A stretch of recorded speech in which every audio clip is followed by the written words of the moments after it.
Well, welcome to the Apologetics.com radio show, where we challenge believers to think and thinkers to believe. I'm Harry Edwards, your host for the evening, and joining me in the studio are my good buddies, Lenny Esposito and Dr. Jacob Daniel. How are you doing, gentlemen? Good morning. Good. Great. All right. Well, we're going to be continuing in our discussion of Carl Trueman's book, The Rise and Triumph of the Modern Self. And if you've been following this series and haven't gotten the book, I would strongly encourage you to get the book. I think it's a must read. And if you're interested in understanding the times, especially if you care to understand the times we live in, do you guys have that book in your hand? Maybe you can point it right there on that camera. There you go. Highly recommend it. And I think you will find it very helpful as you follow along. And our goal is to synthesize, kind of summarize the chapters, his ideas, and make it maybe interesting to our times, make it relevant to our times. I know the book was written a couple years ago, I think. But we're still in the. It addresses how did we get to the trans. Yes. Crazed movement, That's where we're still at. We're still here. So it's 2 years ago. 2 years ago, I was right. So it's still very, very relevant. And if you want the layperson's view version, because I understand not all are well versed in philosophy, then you might want to pick up the title, also written by him, "Strange New World: How Thinkers and Activists Redefine Identity and Spark the Sexual Revolution." Have you seen a copy of that, gentlemen? I've not gotten the copy yet. I'd be interested online. I'd be interested to see and compare, right? Yeah. But I have friends who are reading it currently. Okay. Yeah, that's good. Yeah, it's a distillation of this book. It's not, so it takes it and simplifies it, so to speak. There you go. Is what its soul is. there is some addition to that as well, some new ideas. Yeah, I believe that are relevant to the churches. Yeah, which means that there will probably be a second edition of this book coming out at some point in time when he adds to it. So, which would be interesting. Yeah, that's good. I am reminded of this verse in Scripture, 1 Chronicles 12:32. It's often quoted nowadays. It reads, "Of Issachar, men who had understanding of the times, to know what Israel ought to do." And then a few verses down there it says, "Men of war arrayed in battle order." I believe we are currently in a battle, gentlemen. I know I used to avoid saying culture war, but it's unavoidable now. I'm sorry. I think we are in a culture war.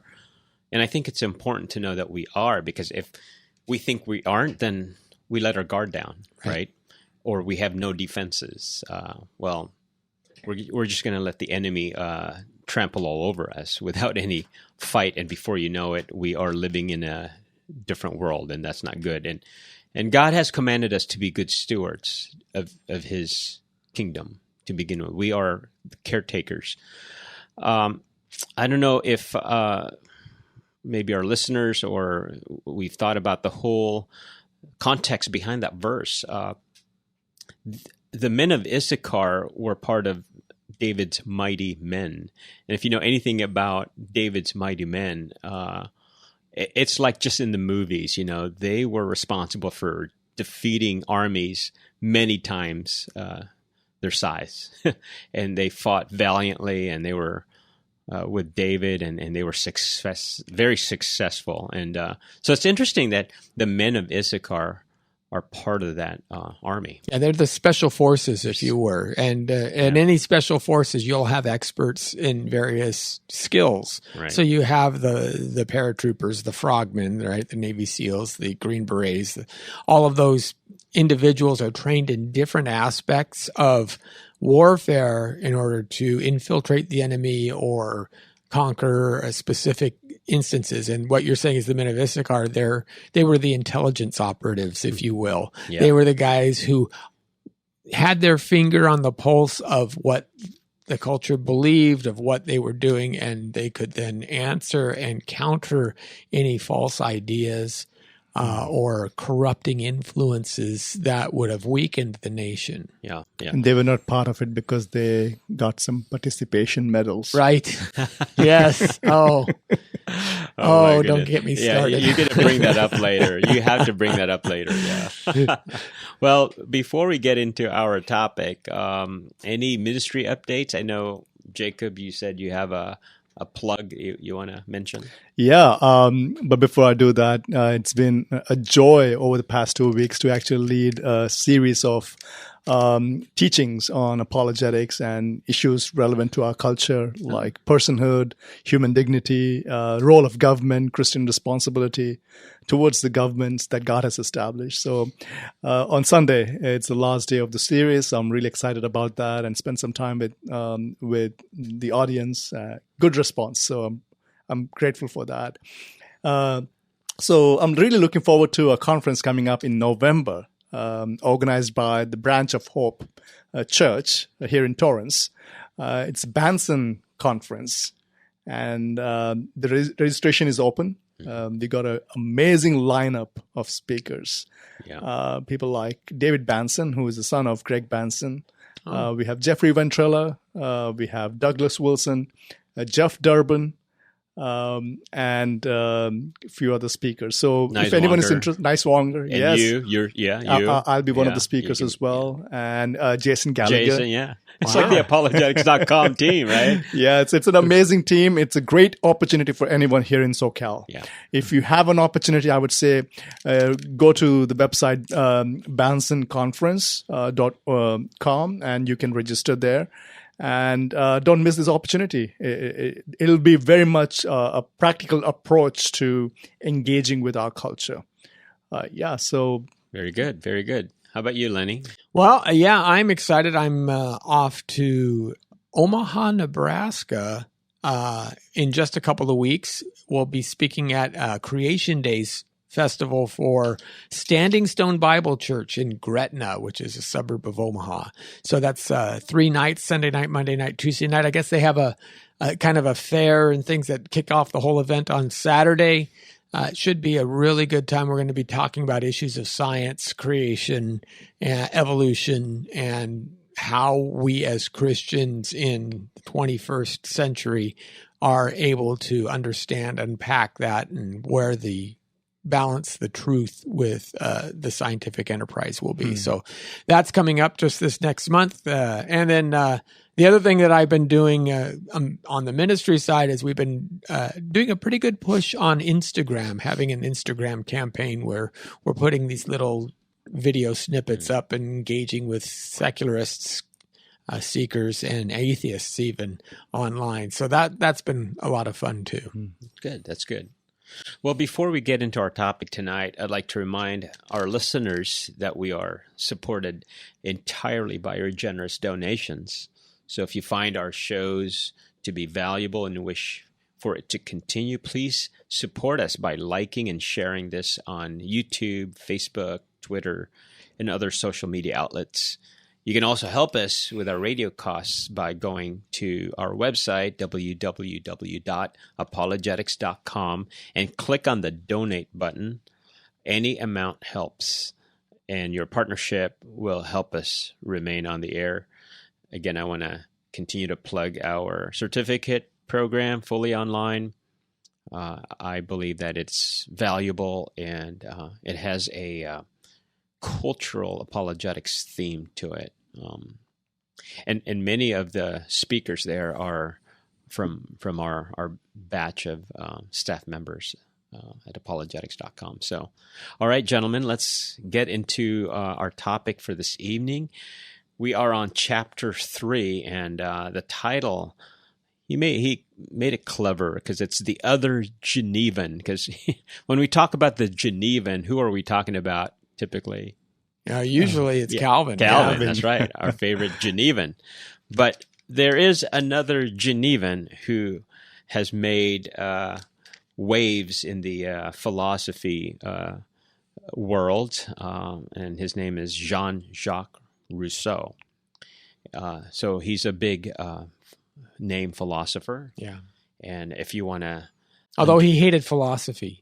and I think he really wasn't properly trained as one, right? No, he never went to actually any school. He was a polymath, innovator, musician, philosopher, political, theorist. Yeah. So, yeah. Coming out of that time, I think it was just, hey, if you can write long essays and say whatever, yeah.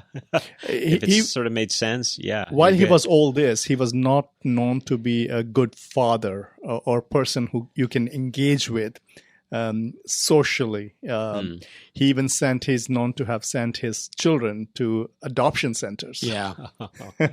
So he has a very sketchy kind of like that's background. True. Well, even if it's in his writings, right? Visiting prostitutes, and to him that was actually one of a transformational thing for him. We'll see if we get into that. But so this topic is on Rousseau's thinking and how we got to the psychological man, as Reef would put it, kind of like the last part of the various descriptions of human culture. We're at the end. And I think we're still in this. We're still in the middle of this psychological man stage. Oh yeah.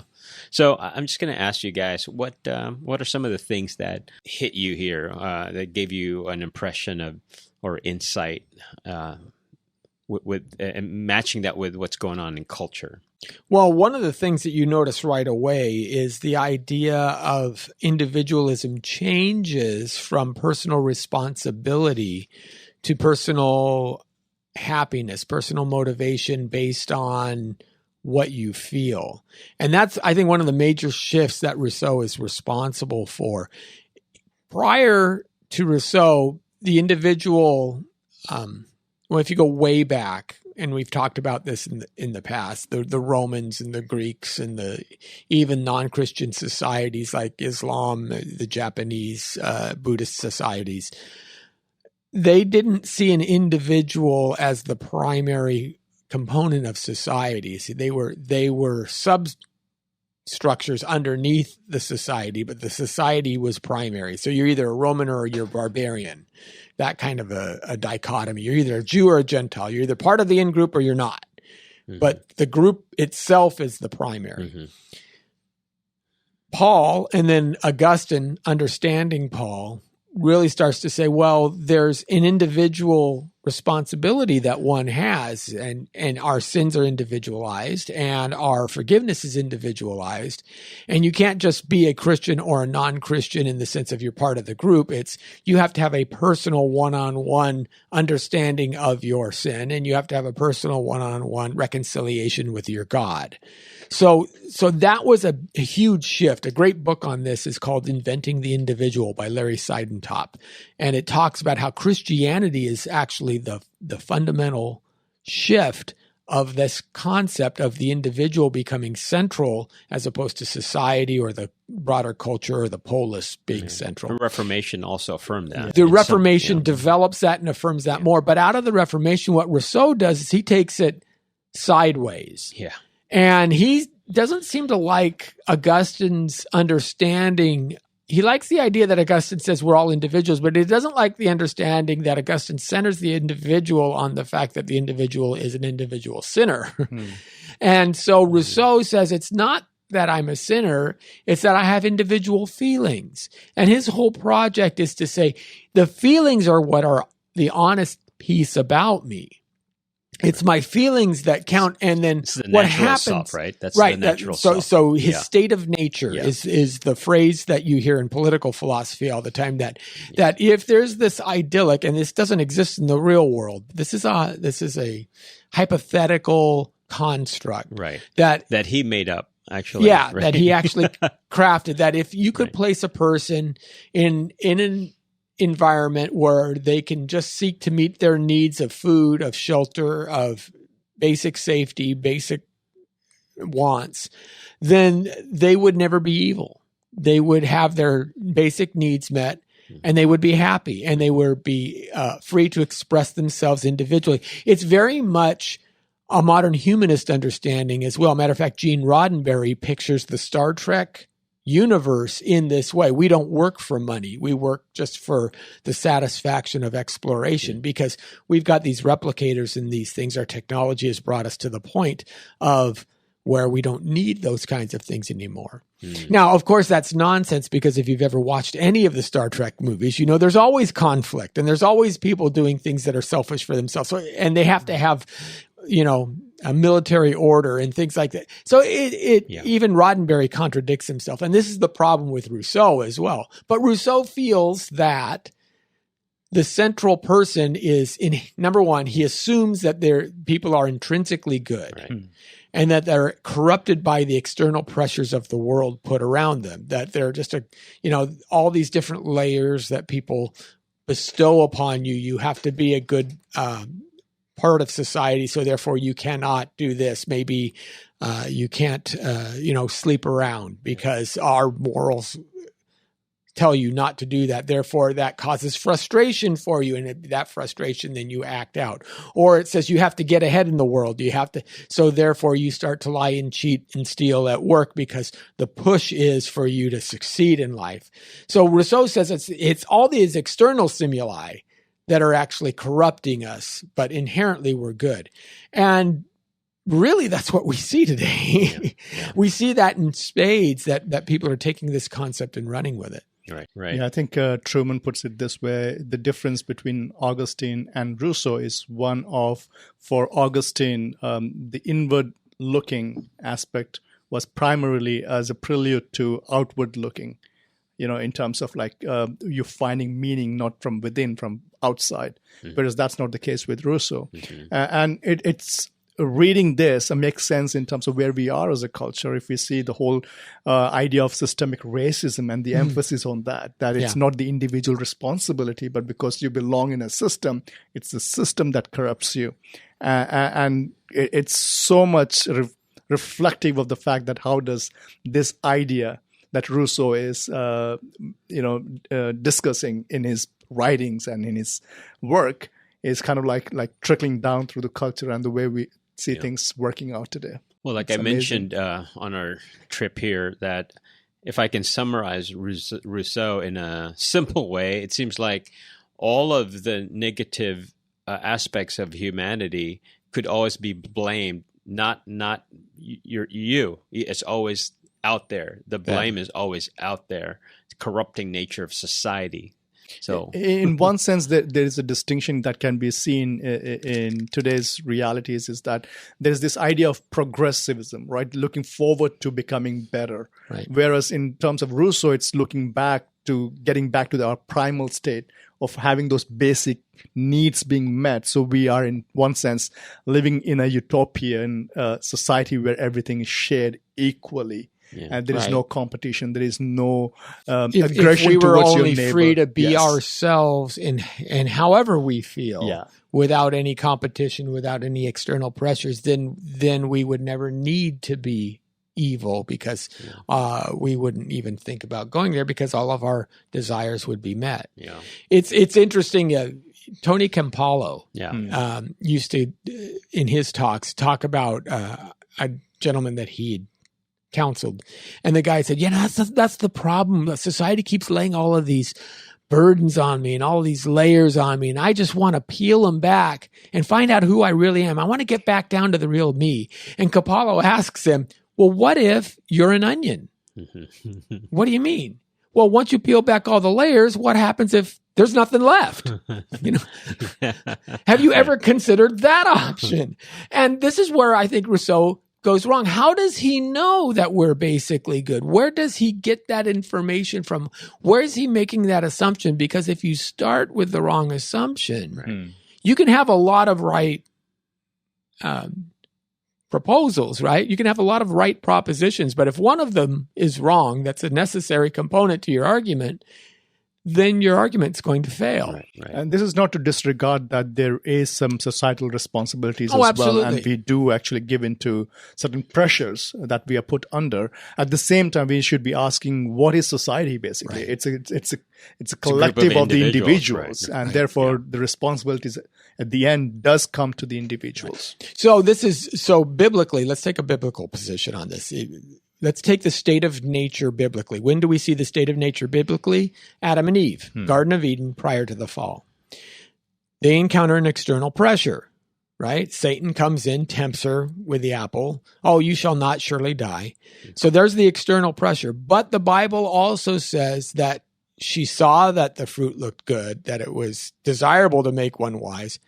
And so there's a personal aspect of it, a personal weakness that she alone is responsible for. And then Adam also following the instruction of his wife. So both are true. Yeah. And when I was going to say, though, where's the society in that story? The devil is the society. Or the external side. That's the external. Sure. That's the external force. But when you capitulate to the external force, ultimately the blame falls on you. So you can't say these poor guys who are shooting at one another in the inner cities of Chicago and their stray bullets happen to catch a second grader. You can't say, well, they didn't know any better because that's how they were raised and that's how the inner city is. And you can't, you can't judge them because their lived experience is not your lived experience. No, we're human beings. And you can, even if no one told you, hey, don't shoot randomly into a house. We all have enough of a brain to say, yeah, that may actually go bad for me. If you stop and think, but they don't want to stop and think, they just want to react on their feelings. Right. But our society, there are many of the critical race folks who would say it's not their fault that they're killing each other. Right.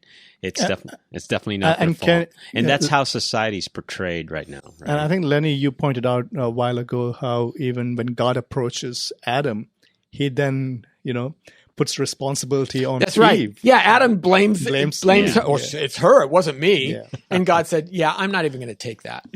So there's a proto-Rousseau, right? That's right. Proto-Rousseau right there. So what Rousseau is doing, I think he knows deep down, I think he has some guilt. I mean, he's living in a 16th century culture. A 17th century culture. 18th century culture. Was he early 18th century? So it's like 1700. 1700s, sorry. Yeah. And he knows that the things going to visit prostitutes, abandoning your children. I mean, he knows, that those things are wrong. Yeah.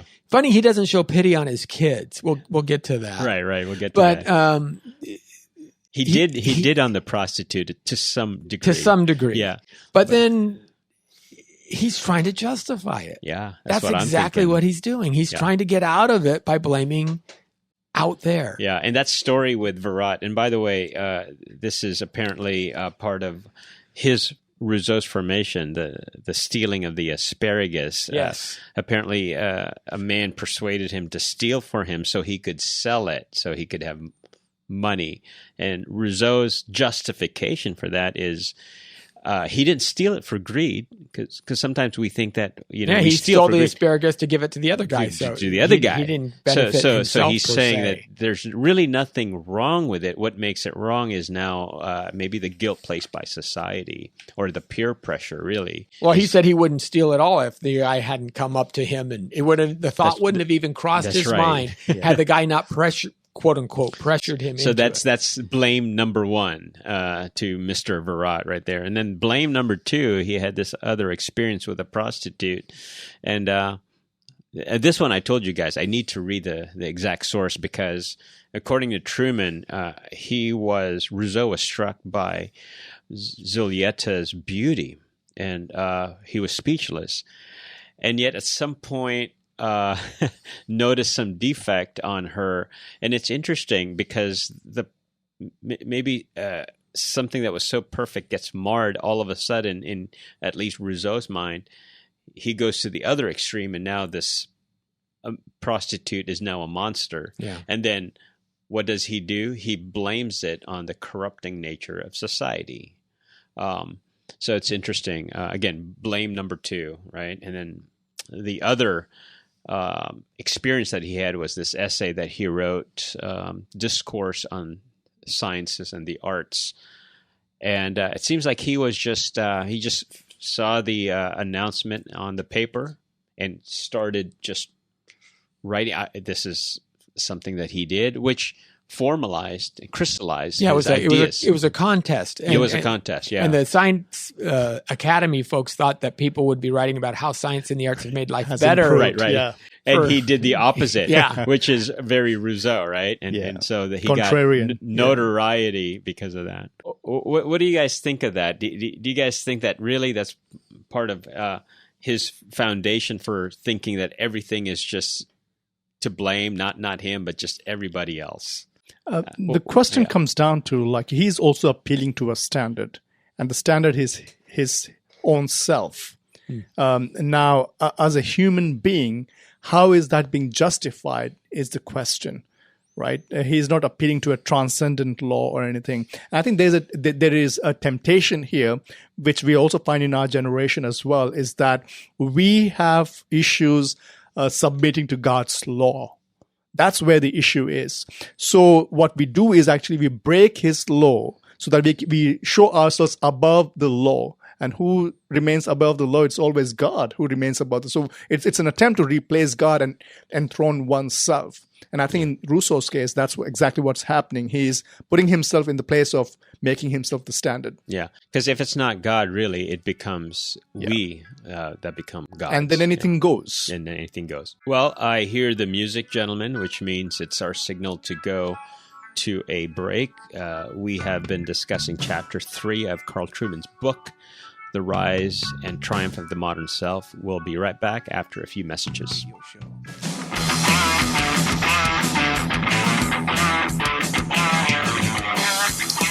Welcome back to the second half hour of the Apologetics.com radio show. Good evening. I'm Harry Edwards, your host for the evening. And we have been talking about Carl Trueman's book, The Rise and Triumph of the Modern Self. We're on Chapter 3.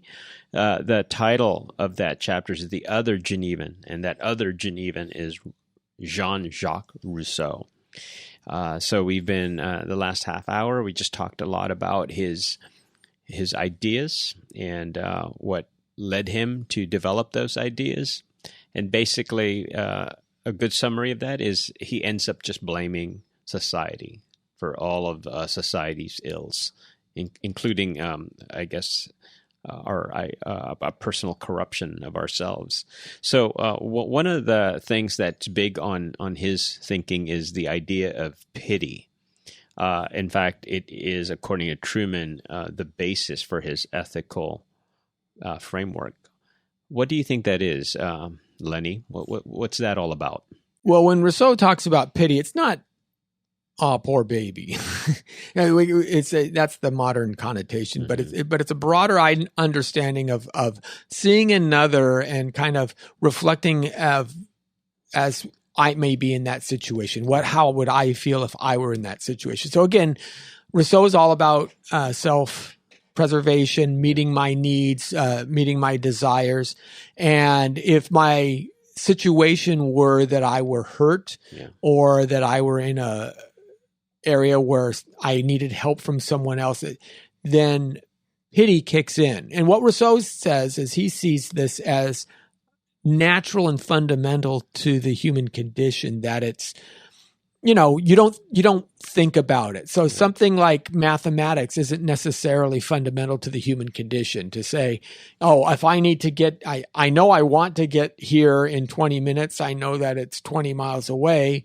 I could do a quick calculation. It means I got to drive a mile a minute, got to drive 60 miles an hour to get there. So that's a conscious decision. Right. Or pity is unconscious. You see someone, you immediately want to react. So therefore, Rousseau says, well, pity is one of these things that's inherent in our souls.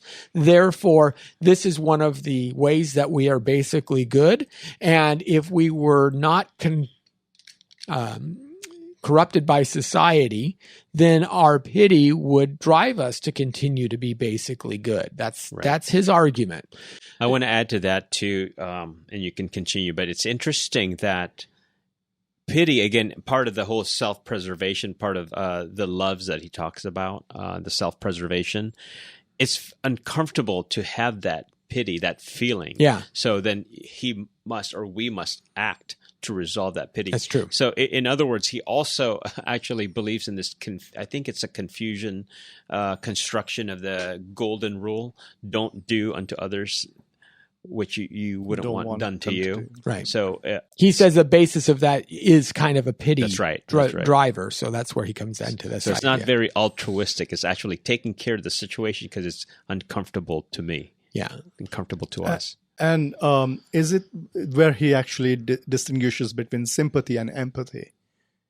Where basically the idea that you enter into someone else's shoe to experience what they are going through by recognizing what they're going through, not just standing outside and sympathizing with them and not getting involved. Yeah, in some aspects, that's true. And again, Rousseau is saying he's using this as an example because, again, we challenge the idea that people are fundamentally good. Anybody who has a 2-year-old or has ever had a 2-year-old knows that you don't have to teach them to be selfish. You have to teach them to be kind. You have to teach. So that it's a suspect assumption on its face. Mm-hmm. But one of the things he's saying is, well, pity is inherent. It's happens immediately without us thinking about it.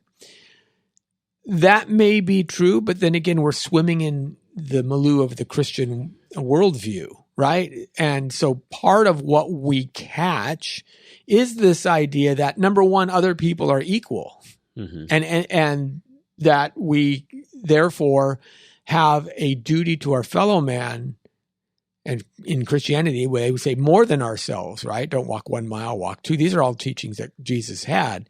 And that was different than most other cultures. But I can show you even in other instances where immediate reactions aren't necessarily inherent or inert into the individual. They're culturally based. And modesty would be one of those.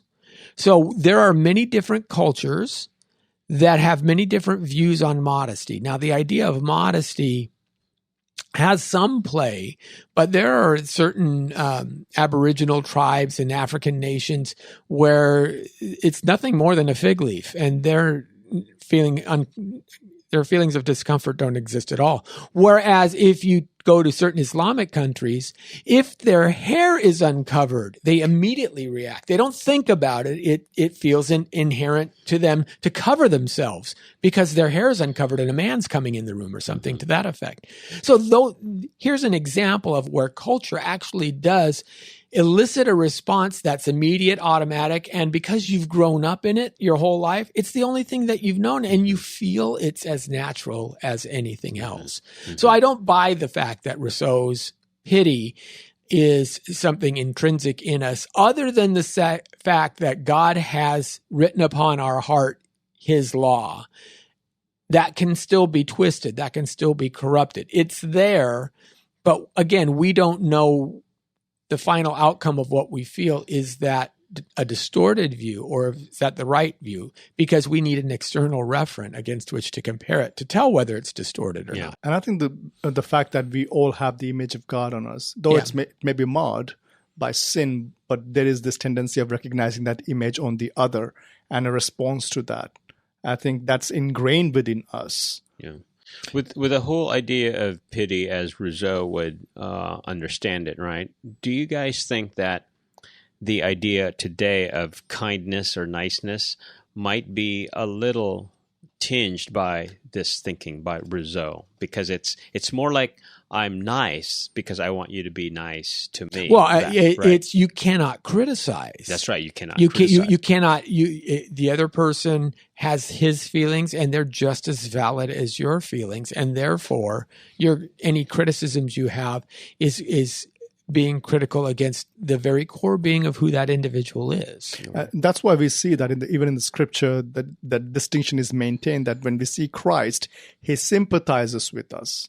Not empathizes with us in our sin, in that he becomes a sinner by doing sin. No, he just sympathizes with us, that he takes on sin on himself to redeem us. And that has to be maintained. In our culture, we don't do that unless and until I agree with you with whatever preferences you may have. that I have to really acknowledge it and celebrate that with you. Yeah. I have to empathize with you. Right. I can't simply step back and say that, no, that's not the right thing to do. Though I sympathize with you because I'm also one of the sinners. Right. Right. Chief among Yeah. them. Nowadays, the demand is that you enter into that other person's view of reality, whether it's right, wrong, or indifferent, and you can't say when with you. And that's the difference. Radical shift. That's right. The shift there is in Christianity. There is that altruism. You do it selflessly, but in this Rousseauan idea, there's a quid pro quo type arrangement. And even you take the story of the adulterous woman. Jesus doesn't condemn her, but he also says, "Go and sin no more." So there's still a standard in which he's trying to uphold. Today, they're asking us to tell the anorexics that they're fat. Yes, I agree with you. You need to lose 5 more pounds. That because the transgender kid, 13, 14, yes, let's get your breasts removed. Let's put you on puberty blockers. No, that's not what you're supposed to do. Yeah. What else is danger? So we acknowledge that there are some factors that's in society that do affect us and transform us and form us. But what are other dangerous things that Rousseau kind of imports into our culture today? I think Trueman touches on that, and he acknowledges one of the symptoms in our culture also, the need to actually recognize and acknowledge all voices, including young people who have not lived their life enough to experience many things in their life, to come to a conclusion and to a decision in their life. Whereas we actually, without questioning, say yes to their demands, right? Because they are closer to the primal state we think they are not violated enough by the society. Yeah, they haven't had enough years. They're not corrupted enough. So instead of, and this can happen within the church as well, where what we are doing is actually we are losing authority of the elders completely, and we're listening to the sheeps in leading the church. Well, and even listening to secular society, right? Yeah. Why is the modern rock concert the model for the modern worship service? Why did we pick up on that? When did it stop being congregational and start being performative? Fog machines, lighting systems. Lasers. And if you see a lot of Christian institutions, educational institutions, this has been the symptom over the past decades, where the decisions were not coming from the administration or from the president's office, but the presidents and people in leadership are motivated to make changes and bring them about because of the demands of the students. Yeah, that's right. There's no not even the parents. It's actually not even the the parents. students. there's no bravery in modern academia anymore. And today in the school, if a child comes and says that if a boy comes and says, I feel like a girl, the teachers don't have to actually consult with the parents or anyone else, but they actually enforce that even more, acknowledge that even more, and allow for those changes to take place at that young age. Yeah, they actually even rush them through it. There's more and more stories coming in where they're literally not even when the kid is starting to say, well, I'm not quite sure anymore. Oh, no, let's keep going. I mean, they're actually feeding the dysphoria. It's bad. And the other example is that, Harry, you mentioned about, especially we see this, the extreme side of that in the European nation, where we don't see criminal acts as being criminal anymore as we used to. It's not punitive. It's not, because it's not their fault. Not their fault. So we provide them with luxurious accommodations to live in, because on they have to taxpayers' discover money themselves. That's right. So there is no punishment for the crime that they have done. We need to actually help them get reformed through programs and give them benefits and make their life as comfortable as possible, because they are corrupted by the society, not by their own will. Right. You mentioned kind of like the move toward having the young people be the authority, because perhaps they have wisdom since they come from a less depraved state. According to Rousseau. So I still remember a time when you had Britney Spears, Justin Bieber, all, in their teens being the standard of music. I remember Greta Thunberg. My goodness, what was she like? 16. Time person of the year or something? Yeah, I mean, at 16, because 16.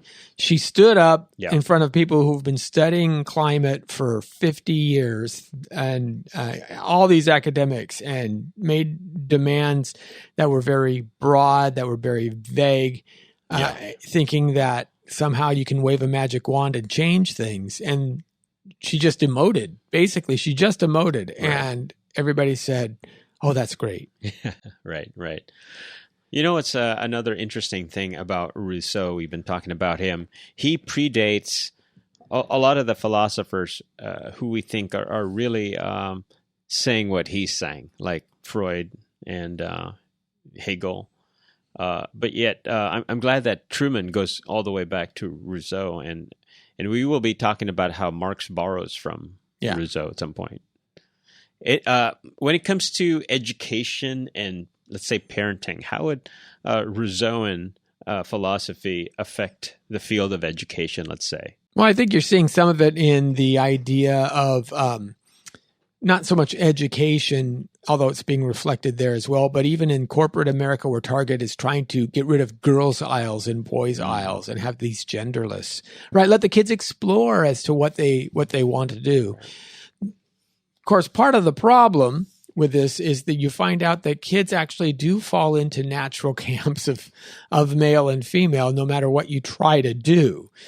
Toy companies would have loved to have done this for the last 50 years because you double your audience, right? If you make a Barbie that both boys and girls can buy, that's 100% increase over your previous sales figures.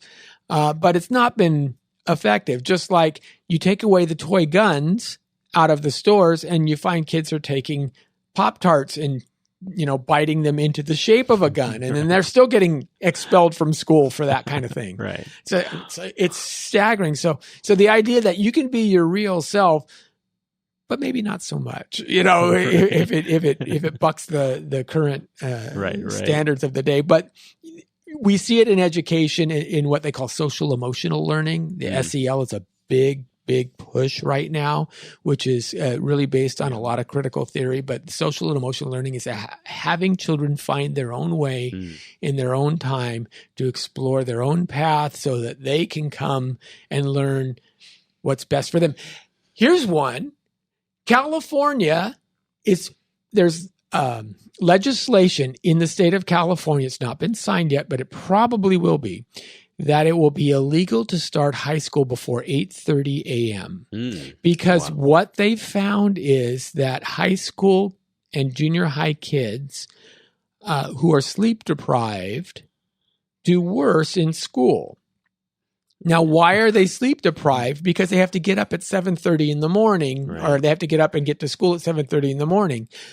That's not actually why they're sleep deprived. They're sleep deprived because they're playing video games all night. And chatting with their friends. Right. So instead of saying, kids, go to bed at 10, I'm going to take your phone away from you. We're going to turn off the internet, which is what past cultures would have done. Right. We're literally changing the law in the state to force schools to start later for the sake of the children. Right. And that's happening right now. And the other thing is that by putting all our kids at that very natural state of just achieving that basic need for life, we are suppressing their creativity. We are separating their the character that needs to be formed, even through competition, even through engagement with each other and socializing with each other, by putting them all at the same level and recognizing their infant nature as being primal and necessary and good. I think we are not developing virtue, which used to be the task of education. Right. Even the responsibility that parents have is one of inculcating in them that virtuousness, right? Yeah. Being citizens of good character that would contribute to the flourishing of the society. Yeah. And that has to happen in a collective existence, not just by isolating them to the point that we only recognize what they want to be for themselves. Well, it's interesting. Any skill of value is a skill that's been honed within a restricted scenario. So if you're a writer, and there are a lot of people who can simply write, If you're an artist, there's a lot of people who can graffiti, but if you're going to make it, you have to be able to, hey, I have 500 words, and you have to make that entire argument within those 500 words. You have 8 column inches because that's all the space you have for the newspaper today. We need to make this graphic design so it does X, X, and X. There's always parameters, conditions, right? If you're going to learn to play the piano, you can make some interesting noises, but you'll never be able to pull off, Rachmaninoff if you haven't done your scales, if you haven't practiced within a set series of parameters. It's true with sports. It's true with everything. And to say that we just let the kids go and be who they are, you're right. We're actually robbing them of a certain amount of freedom because they will never have the freedom to be excellent because they don't know the parameters against which to practice and better themselves. Yeah. I mean, I see this all the time. I'm around families with little kids, and I see the difference between parents who have discipline versus parents who don't have discipline. And when I say on the second category, they don't have discipline, it's not even a malicious kind of a non-discipline. It's just almost the niceness, the kindness. Look, I just don't want to break their spirit. Right. And what I observe in those kids are just chaos. I mean, the home life is chaos. Everything they do is chaotic, and I'm sad for those parents and for those families. There's a reason why we don't call forests or jungles as gardens, right? Gardens are maintained. You have to take care of it. There's a difference why we call it wild. The jungles are wild, whereas gardens are, it has a structure to it. It has parameters, as you said, and has a purpose behind it. And I think we need to learn even from nature itself as to how it works out in terms of the whole idea of goodness, truth, and beauty, how that is promoted even in the lives, in the gardens of our children. No, that's good. Now, to Rousseau's credit, and Trueman points it out, that Rousseau is not a subjectivist. So we have to be careful to not lay that on him. Yeah. And he does believe in a higher power because that higher power has given us consciences, apparently. I think the main issue that we see here, sometimes it's easy to overlook, but a big issue is the fact that we are inherently evil. That's the thing. We're not inherently good, as Rousseau would claim. So when you start with a false premise, like you're saying, Lenny, then it leads to all sorts of challenges and issues. So, if we're inherently a bad, pilot flying to Hawaii, if his coordinates start off 2 degrees different, you don't notice it at first. And he can fly it textbook through the entire process of takeoff to landing. But if he starts off with 2 degrees off, he's not going to be anywhere near. It's going to be nothing but ocean by the time you're done. And that's really a dangerous place to be. Yeah, he won't have fuel to correct his course. Yeah, for sure. So, I think that's an important thing between and Trueman. I like what he does. He compares the 2 confessions, because one is by Rousseau. He very originally titled it Confessions, his main work, and Augustine's Confessions. Right. But the main difference is Rousseau thinks that we start with a good human nature versus Augustine, who gets it from Paul, that we are born sinners. Yeah, you are no more human than when you are expressing yourself. And what in Trueman shows that this is, we talk about the LGBTQ plus movement. Mm-hmm. That's where this whole idea really finds its germination.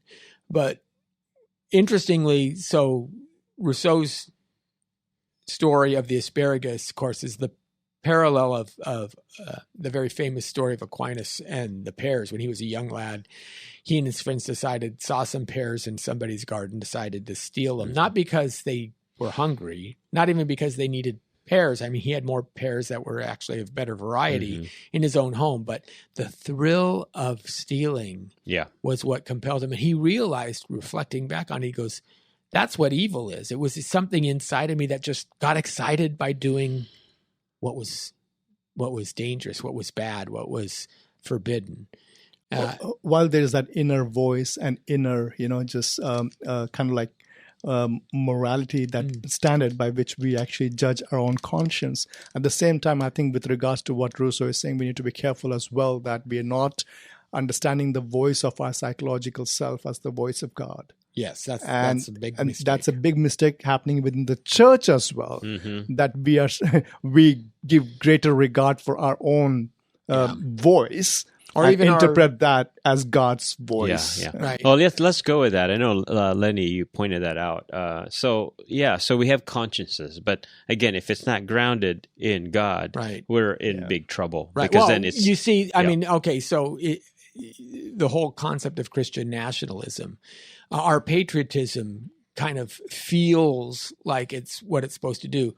And there's nothing wrong with being patriotic. Matter of fact, we're to pray for our kings, right? Romans 13 talks about supporting the state and that God gives them the sword for a purpose. All of that's fine. But when it supersedes worship of God, as any man-made institution at some point will, because we're corrupt, when that happens, we have to say, no, we're doing it wrong. Yeah. If your church service is inviting politicians to discuss political issues on Sunday mornings and not the gospel, that may be a red flag. Yeah. In politics, how do you guys see Rousseau affecting our current political landscape right now? So lots of talk about socialism right now. It's not uncommon. Do you think that there is a little bit of Rousseau in socialism and capitalism? Well, there's definitely the assumption that nobody's challenging the idea that feelings aren't the basis, or that one's individual makeup isn't based on one's feelings. I don't. In politics, that's like the third rail. So any politician that runs tries to capitulate to wherever you're already at. They don't necessarily say, no, this is where you need to be. Mm-hmm. So I see that as the danger that can lead into those kinds of ideas. In all this, I think we need to recognize that we have to bring back the reverence for the law of God. Yeah. I think that's the key that is missing in all this. As Christians, the danger is not just with people who don't believe in God, or who do not recognize Scripture as the Word of God. The danger is also with Christians who may live a life like a secularist, who may live a life just for the sake of being known a Christian, but not living the life of a Christian. What we need in our culture today is the standard of the Word of God, and we have to bring back our reverence to the revelation of God and also reason as a source of truth, bringing both together to inform the life that we wish to live and build a society that is flourishing. Right. Basically, you're talking about those things should be grounding our beliefs and our behavior. Yes. And not just a purely societal, anthropological way of thinking. Yep, that's true. So you've been listening to apologetics.com radio, where we challenge believers to think and thinkers to believe. Our hope is that you've learned some aspect about the Christian worldview that strengthens your faith and make you want to learn more. So special thanks to my panel, Jacob and Lenny, and to our behind-the-scenes sound engineer back there, makes everything work for us. Thank you to our listeners. Until next time, good night.